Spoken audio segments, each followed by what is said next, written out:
हरे कृष्णा। तो देखिए दोस्तों, आज की इस वीडियो में हम करने वाले हैं प्रोबेबिलिटी चैप्टर की मिसलेनियस के जो बेस थ्योरम के क्वेश्चन है 12, 13 और 16। तीनों ही क्वेश्चन जो है बहुत ही ज़्यादा इंपॉर्टेंट है। तो आज की इस वीडियो में हम इन तीन क्वेश्चन को डिस्कस करेंगे। प्रोबेबिलिटी का अगर आपको कॉन्सेप्ट नहीं आता है तो इसके सारे कॉन्सेप्ट पिछली सारी एक्सरसाइजेज मैं अपने चैनल पर डाल चुका हूँ, तो वहाँ पर जाकर के आप इसकी प्रीवियस वीडियोस को अच्छे से ज़रूर देखें। लिंक आपको डिस्क्रिप्शन में मिल जाएगा। ठीक है भाई। तो क्वेश्चन नंबर 12 सबसे पहले करते हैं डिस्कस। 12 में बोल रहा है suppose we have 4 boxes A, B, C and D containing coloured marbles.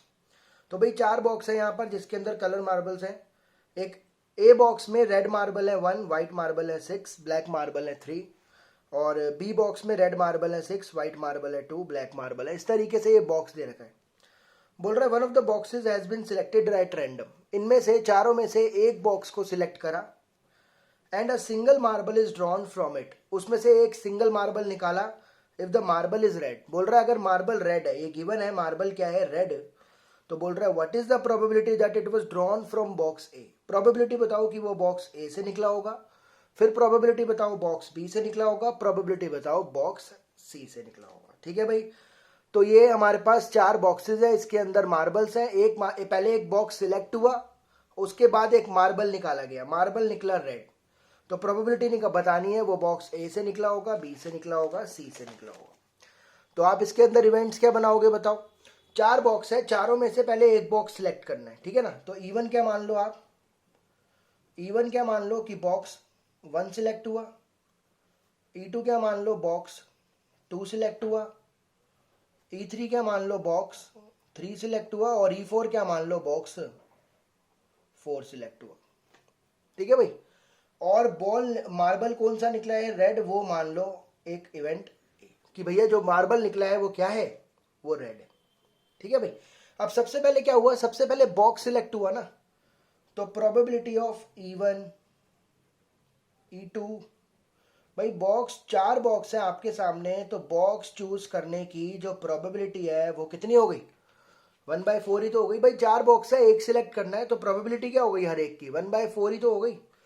तो यहाँ पे थोड़ा सा मैंने शॉर्ट फॉर्म में लिखा है, आप पेपर में पूरी अंग्रेजी लिखना ढंग से कि box 1 is chosen, box 2 is chosen, box 3 is chosen, box 4 is chosen and the drawn marble is red. तो ये आपको अंग्रेजी में पूरा पेपर के अंदर लिखना पड़ेगा बोर्ड में। ठीक है भाई। तो हर एक की प्रोबेबिलिटी क्या हो गई, 1/4। अब सबसे पहले हम निकाल रहे हैं A/E1। इसका मतलब क्या है, बॉक्स 1 सिलेक्ट हुआ और मार्बल निकला रेड। बॉक्स 1 में से मार्बल निकला रेड। अब मुझे बताओ बॉक्स 1 में से, ए में से रेड आने के चांसेस क्या है, रेड मार्बल कितने हैं, एक, टोटल कितने हैं 10। तो आंसर क्या होगा 1/10। उसके बाद A/E2, सेकंड में से रेड आने के चांसेस क्या है, सेकंड में से रेड आने के चांसेस हैं 6/10। थर्ड में से रेड आने के चांसेस क्या है, A/E3, बॉक्स 3 चूज हुआ। तीसरे में रेड आने के चांसेस हैं 8/10। और चौथे में से A/E4 क्या होगा भाई, चौथे में तो रेड मार्बल ही नहीं है, तो प्रोबेबिलिटी क्या होगी, 0। सबसे पहले वो बोल रहे हैं रेड मार्बल आ चुका है, प्रोबेबिलिटी बताओ बॉक्स ए में से आया होगा। इसको कैसे लिखूंगा, देखो भाई रेड मार्बल आ चुका है, प्रोबेबिलिटी बतानी है कि बॉक्स 1 से आया होगा। ये गिवन है, गिवन है रेड मार्बल किससे आया होगा, प्रोबेबिलिटी किसकी बतानी है, बॉक्स 1 की। तो ऐसे ही तो लिखूंगा कंडीशनल में कि रेड मार्बल अगर हो चुका है और बॉक्स 1 में से हुआ होगा, प्रोबेबिलिटी बतानी है। तो बेस थ्योरम का फॉर्मूला क्या होता है भाई, जिसने कॉन्सेप्ट पढ़ा है उसको पता होगा, A1 A/E1, फिर A2 A/E2, E2 A/E2, फिर E3 A/E3 और लास्ट में E4 A/E4। ये हो गई हमारी, ये हो गया फॉर्मूला। और बॉक्स 1 है तो 1 वाले को ऊपर लिख दो, E1 A/E1। अब बस पुट करना है आपको। तो E1 कितना है 1/4, A/E1 कितना है 1/10, अपॉन में 1/4 इंटू 1/10 प्लस, फिर ये तो प्रोबेबिलिटी ऑफ E2 है 1/4 और A/E2 कितना है 6/10, फिर से 1/4, A/E3 कितना है 8/10 और ये फिर से 1/4, लेकिन ये तो 0 है। अब बस इसको सॉल्व करना है आपको। ऊपर आ रहा है 1/40 यहाँ पर भी 1/40, 6/40, 8/40। तो ये हो जाएगा 1/40 अपॉन में एलसीएम लूंगा 8 6 14 15/40। तो आंसर आएगा पहले का 1/15। तो रेड मार्बल आया बॉक्स 1 में से, चांसेस क्या होंगे 1/15। ठीक है भाई। अब क्या बोल रहा है बॉक्स 2 में से, बॉक्स बी में से आने के चांसेस बताओ। तो उसका फॉर्मूला अपना क्या हो जाएगा, बॉक्स बी में से आने के चांसेस सेम चलेगा। अब क्या है, रेड मार्बल आ चुका है, किस में से आया होगा, E2 में से, तो सब कुछ सेम चलेगा भाई। नीचे फॉर्मूला कौन सा, E1A/E1, फिर से E2A/E2, फिर से E3A/E3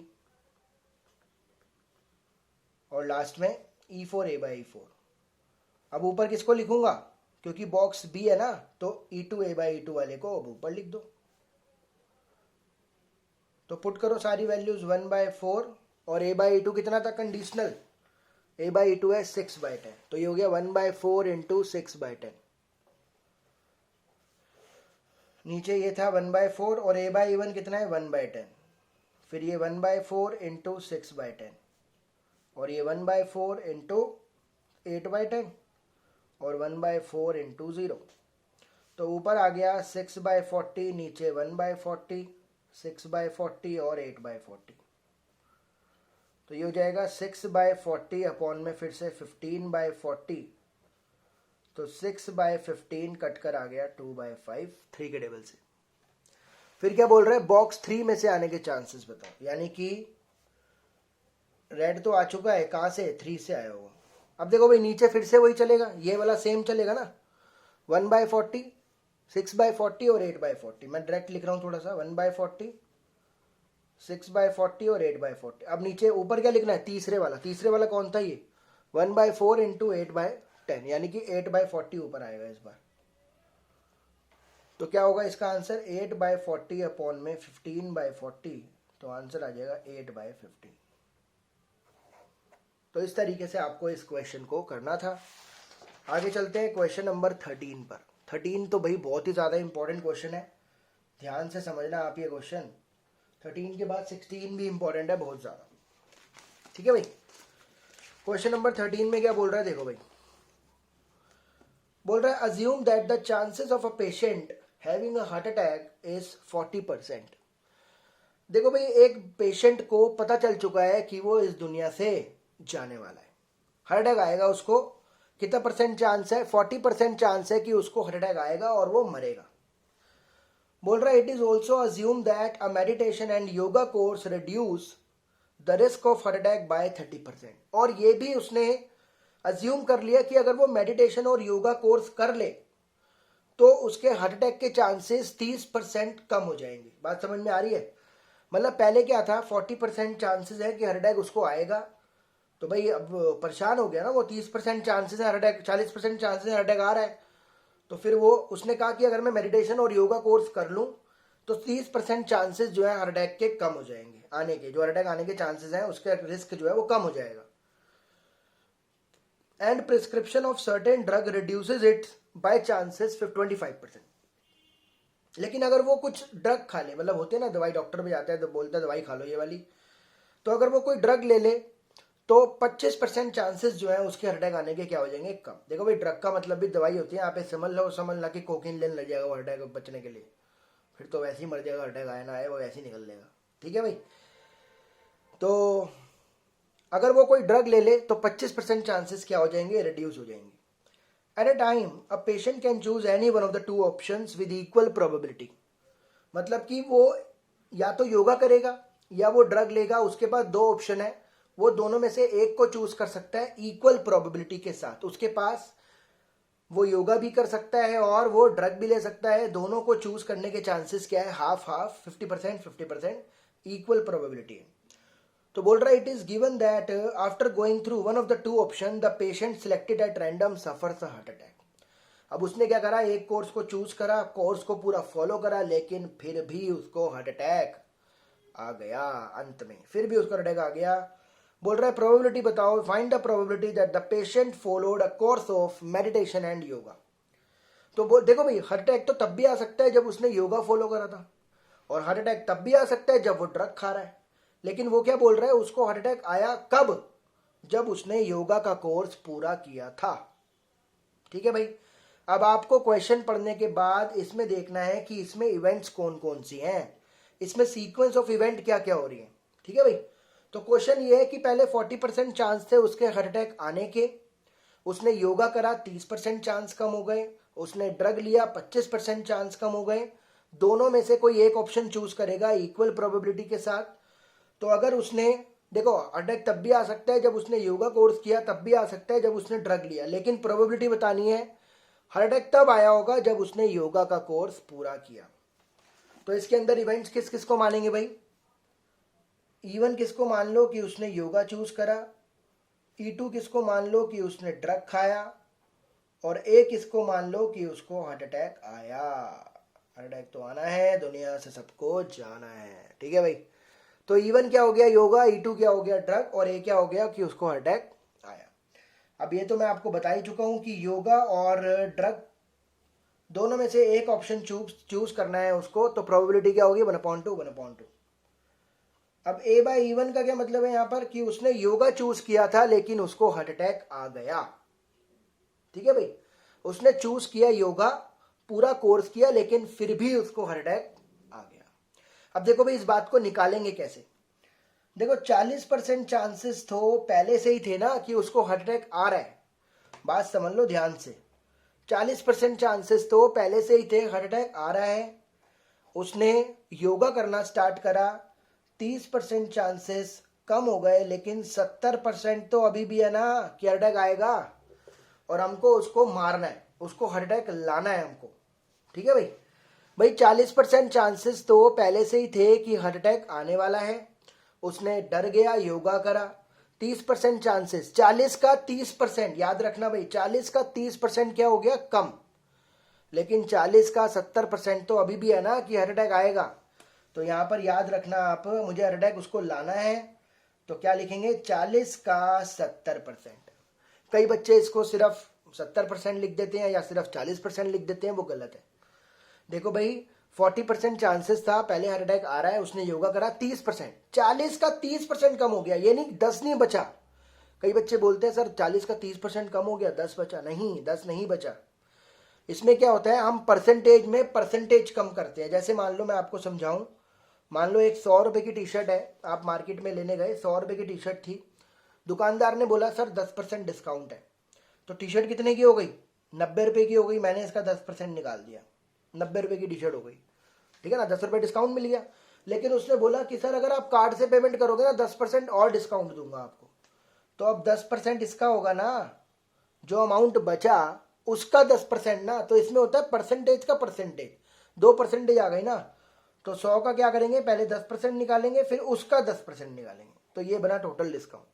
तो यहां पर भी ऐसे ही होगा भाई, 40% चांस से हार्ट अटैक आ रहा है, अब 70% चांस है, 30%, 40 का 30% कम हो गए, लेकिन 40 का 30% अभी भी है कि उसको हार्ट अटैक आएगा। तो इन शॉर्ट क्या है, 40 का 70% है हार्ट अटैक आएगा। तो यहां से आंसर आ गया 0.28। और A/E2 का क्या मतलब है कि उसने ड्रग लिया फिर भी हार्ट अटैक आ गया। तो 40% तो पहले से ही था ना, हार्ट अटैक आ रहा है, 40% तो पहले से ही था, 25% रिड्यूस, रिस्क कम हो गया, लेकिन 75% तो अभी भी आ रहा है ना, 75% तो अभी भी आ रहा है हार्ट अटैक उसको। तो क्या लिखेंगे 75% ऑफ 40। तो इसको सॉल्व करोगे तो आएगा 0.30। अब मुझे क्या निकालना है कि हार्ट अटैक तो उसको आया ही आया, लेकिन कब आया होगा, जब उसने योगा करा, जब उसने योगा करा तब हार्ट अटैक आया होगा। तो इसका फॉर्मूला क्या होगा बेस थ्योरम का, E1 A/E1 और E2 A/E2। भाई कोई भी दिक्कत लगी हो अगर आपको ये समझने में, आप कमेंट करना, या फिर आप मुझे फेसबुक, इंस्टाग्राम, व्हाट्सएप पे कहीं पर भी मैसेज करो, मैं आपका डाउट ये वाला क्लियर कर दूंगा अगर किसी को समझ में नहीं आया है तो। ऊपर क्या आएगा, योगा वाला A1 A/E1। तो ये कितना है, 1/2 इंटू 0.28, 1/2 इंटू 0.28 और 1/2 इंटू 0.30। बस अब तो सॉल्व करना है। 1/2 तो नीचे से कॉमन ही ले लो, तो ये आ जाएगा 0.28 प्लस 0.30, तो 0.28 अपॉन में 0.58, 28 अपॉन में 58, 14 अपॉन में 29 होगा इसका फाइनल आंसर। ठीक है भाई, कोई भी दिक्कत लगी हो कमेंट जरूर करना। क्वेश्चन नंबर 16 पर आ जाओ। 16 भी इसका काफी ज्यादा इंपॉर्टेंट क्वेश्चन है, तो ये वाला क्वेश्चन भी आप ध्यान से समझना। ठीक है भाई, क्वेश्चन नंबर 16 इसके अंदर क्या बोल रहा है, bag 1 contains 3 red and 4 black balls. Bag 1 है जिसके अंदर 3 रेड बॉल है और 4 ब्लैक बॉल है, और बैग 2 है, बैग 2 है जिसके अंदर 4 रेड बॉल है और 5 ब्लैक बॉल है। 4 रेड बॉल है और 5 ब्लैक बॉल है, 4 रेड है और 5 ब्लैक है। बोल रहे 1 ball is transferred from bag 1 to bag 2। एक बॉल ट्रांसफर कर दी गई बैग 1 से बैग 2 में, and then a ball is drawn from bag 2।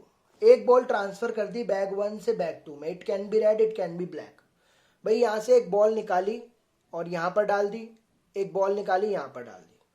भाई वो जो बॉल ट्रांसफर हुई है वो रेड भी हो सकती है और ब्लैक भी हो सकती है। बोल रहा है उसके बाद ball is drawn from bag 2। उसके बाद क्या करा, बैग 2 में से एक बॉल निकाली, बैग 2 में से एक बॉल निकाली। The ball so drawn is found to be red in colour. पहले बॉल ट्रांसफर हुई, फिर बॉल निकाली, बॉल रेड है कलर में, ये गिवन है हमको। जब दोबारा बैग 2 में से बॉल निकाली गई वो कलर में क्या है, रेड। बोल रहा है प्रोबेबिलिटी बताओ, find the probability that the transferred ball is black. देखो भाई यहां से जब रेड ट्रांसफर हुई तो यहां से रेड निकल सकती है, यहां से जब ब्लैक ट्रांसफर हुई तो यहां से रेड निकल सकती है। रेड तो दोनों में निकल सकती है ना, चाहे बॉल रेड ट्रांसफर हो या ब्लैक ट्रांसफर हो, रेड तो यहां से दोनों केस में निकल सकती है। लेकिन मुझे प्रोबेबिलिटी बतानी है रेड निकलने की, कब, जब ब्लैक ट्रांसफर हुई। तो या आप यहां पर इवेंट्स किसको मानोगे, इवन किसको मानोगे, रेड बॉल इज ट्रांसफर्ड। मैंने मान लिया कि शुरुआत में रेड बॉल ट्रांसफर हुई, और E2 किसको मानोगे, ब्लैक बॉल इज ट्रांसफर्ड। और ए किसको मानोगे, रेड बॉल ट्रांसफर हुई, ब्लैक बॉल ट्रांसफर हुई, ए किसको मानोगे, second drawn ball is red. Ball from back 2 is, भाई बैग 2 में से जो बॉल निकली, बैग 2 में से जो बॉल निकली वो क्या है, रेड। सेकंड मत मानो क्योंकि बैग 2 में से तो एक ही बॉल निकली है ना बाद में, तो drawn ball from bag 2 is red, इसको मान लिया मैंने ए।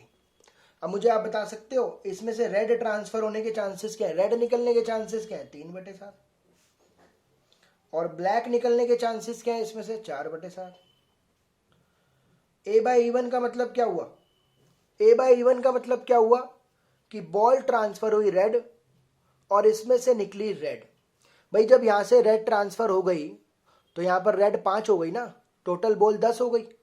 तो रेड आने के चांसेस क्या है, पहले बॉल ट्रांसफर की गई रेड, रेड ट्रांसफर हो गई, यहां पर बॉल हो गई 10, रेड हो गई 5। अब मैंने इसमें से बॉल निकालनी है, बॉल निकली रेड, तो रेड आने के चांसेस क्या हो गए, 5/10, 1/2। और A/E2 का मतलब क्या होगा, बॉल ट्रांसफर हुई ब्लैक, ब्लैक ट्रांसफर हुई तो 6 ब्लैक हो गई, 4 रेड है, टोटल बॉल हो गई 10। अब रेड आने के चांसेस क्या है, 4/10, 4/10 मतलब 2/5। बात समझ में आ गई भाई। भाई यहां पर क्या है, ब्लैक ट्रांसफर हुई, बॉल हो गई 6 ब्लैक 4 रेड, अब रेड आने के चांसेस क्या हो गए, 4/10, 2/5। तो मुझे क्या निकालना है कि बॉल निकली रेड, ये बात मुझे पता है, बॉल निकली रेड, लेकिन कब निकली होगी, जब ब्लैक ट्रांसफर हुई। तो फॉर्मूला क्या होगा, E1 A/E1 और E2 A/E2, और ऊपर क्या लिखूंगा, E2 A/E2। तो पुट कर दो, क्या होगा, 4/7 इंटू 2/5, 3/7 इंटू 1/2, 4/7 इंटू 2/5। इसको सॉल्व करो बस, 8/35 तो यहां पर आ गया, 3/14 यहां पर आ गया, और 8/35 यहां पर आ गया। एलसीएम ले लो भाई, एलसीएम आएगा इसका 14 इंटू 35, तो 35 3 जा होता है 105, 14 8 जा होता है 112, 35 35 गया, 14 ऊपर चला गया, ये हो गया 217, 7 के टेबल में 2 पर 31 पर आंसर आ गया 16 अपॉन में। तो भाई ये क्वेश्चन थे बेस थ्योरम के मिसलेनियस में से, जो कि काफ़ी बार बोर्ड एग्जाम में आए हुए हैं, आज जाते हैं। तो उम्मीद करता हूँ ये तीनों क्वेश्चन आपको बहुत ही बढ़िया से समझ में आए होंगे। कोई भी दिक्कत लगी हो कमेंट करके ज़रूर बताएं। आगे आने वाली वीडियोस के लिए बने रहें, तब तक अपना ध्यान रखें। Thank you so much.